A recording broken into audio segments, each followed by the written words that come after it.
भंडारा शहर में डिज्नीलैंड मेले का शुभारंभ। भंडारा की जनता के लिए मनोरंजन हेतु फिर से एक बार डिज्नीलैंड मेला राजीव गांधी चौक गणेश हाई स्कूल ग्राउंड में विविध झूलों के साथ जैसे ब्रेक डांस, आकाश झूला, ड्रैगन ट्रेन, नाव झूला, बच्चों के लिए एक से बढ़कर एक झूले। तो देर ना करे जाए, डिज्नीलैंड मेला शाम 6 बजे से रात 10 तक गणेश हाई स्कूल ग्राउंड में राजीव गांधी चौक भंडारा। अजित पवार की पार्टी राष्ट्रवादी कांग्रेस ने राज्यसभा चुनाव के लिए अपने उम्मीदवार की घोषणा कर दी है।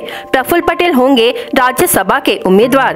15 फरवरी को राज्यसभा के लिए नामांकन पत्र दाखिल करने की आखिरी तारीख है, लेकिन महायुति और कांग्रेस ने 14 फरवरी को ही अपने उम्मीदवारों की घोषणा कर दी है। प्रफुल्ल पटेल राष्ट्रवादी अजित पवार गुट से राज्यसभा उम्मीदवार है, इसलिए अब गोंदिया भंडारा लोकसभा क्षेत्र भाजपा के लिए खुला है। पिछले कई दिनों से भंडारा गोंदिया लोकसभा के लिए दो पार्टियों बीजेपी और राष्ट्रवादी के बीच अच्छी खींचातान चल रही थी। हालांकि प्रफुल्ल पटेल की राज्यसभा उम्मीदवारी की घोषणा के साथ यह स्पष्ट हो गया है कि भंडारा गोंदिया लोकसभा के लिए भाजपा का उम्मीदवार आगामी लोकसभा चुनाव में महायुति का उम्मीदवार होगा। प्रफुल्ल पटेल की राज्यसभा उम्मीदवारी की घोषणा के बाद बीजेपी नेताओं ने राहत की सांस ली है और प्रफुल्ल पटेल को शुभकामनाएं देते हुए पूर्व मंत्री परिणय फुके ने कहा है कि गोंदिया भंडारा लोकसभा सीट पर बीजेपी चुनाव लड़ेगी। इस बात की प्रबल संभावना है कि भंडारा और गोंदिया लोकसभा सीट से पूर्व मंत्री परिणय फुके महागठबंधन की ओर से उम्मीदवार होंगे।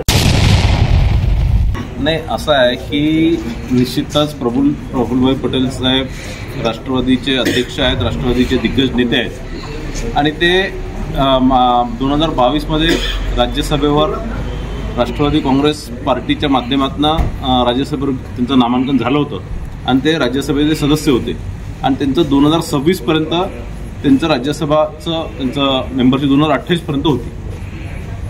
आज त्यांनी जुन्या राज्यसभे सदस्याचा राजीनामा देऊन उद्या ते नवीन म्हणजे ही जी नवीन राज्यसभा याच्यात ते फॉर्म भरणार आहे आणि निश्चितच आता त्यांचा कार्यकाळ पुढच्या 6 वर्षाकरता राहणार आहे। पुढच्या 2030 पर्यंत त्यांचा कार्यकाळ राहणार आहे।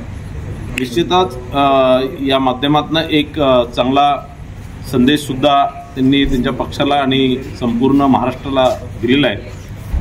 मी प्रफुल्लभाई पटेलांना फार फार शुभेच्छा देतो। प्रफुल्लभाई आमचे नेते आहेत आणि मी अगोदरही याच्या आधी म्हटलं होतं की प्रफुल्लभाई पटेल हे महायुती सरकारचे फेविकॉल आहे आणि त्यांच्यामुळेच ही महायुती सरकारची जे आपण स्थिती आज बघतोय त्याच्यामुळे सगळ्यात मोठं योगदान त्यांचं सुद्धा आहे आणि निश्चितच त्यांना राज्यसभा मिळालेली आहे।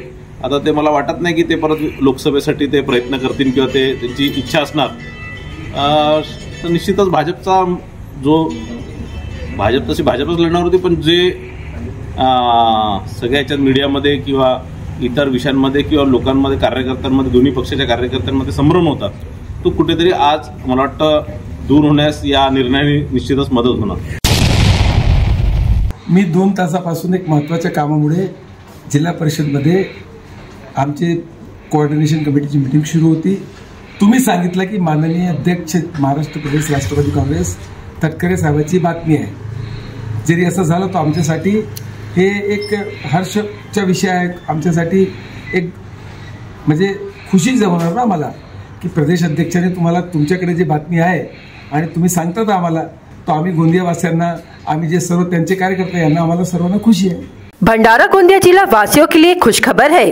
अब आपका मनपसंद channel BS crime media news अब आपके केबल नेटवर्क पर, जी हां, अपने केबल नेटवर्क के एशियन चैनल नंबर 13 पर उपलब्ध है। BS क्राइम मीडिया न्यूज पर खेल, राजनीति, क्राइम, साहित्य व अन्य खबरें प्रकाशित की जाती है। हमारे साथ जुड़ने के लिए तथा हमारे चैनल में खबरें, विज्ञापन आदि के लिए संपर्क करें 8669151757 पर।